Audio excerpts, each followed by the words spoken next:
It's my first week home from college. My mother has taken me out to our favorite breakfast place. Over waffles, eggs, and bacon, she tells me that if we're going to have a relationship as adults, there's something very important about her I need to know.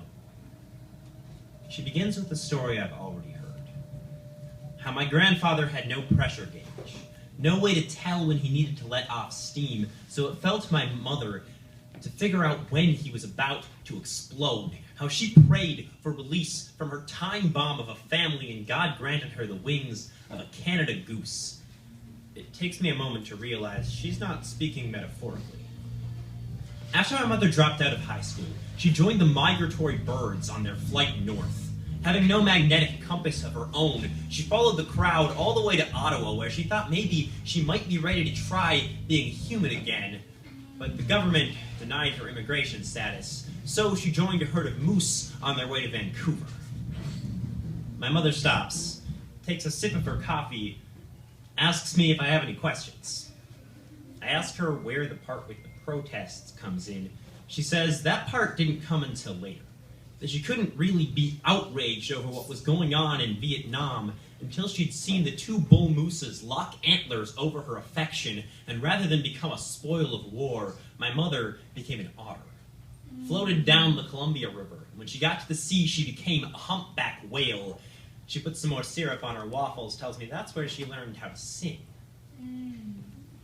Flashback 3 days, and I'm withdrawing all my grad school applications because I don't want to spend that much time or money on something I'm not going to want to do for the rest of my life anyway. Flashback 2 years, and she is telling me not to worry so much about picking a major.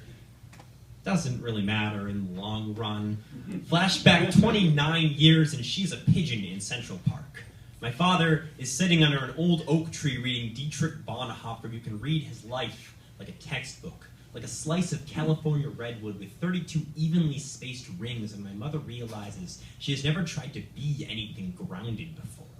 In that moment, she begins to put down roots. Flash forward 29 years, and I have begun to sprout feathers. My mother tells me she always knew it would be me.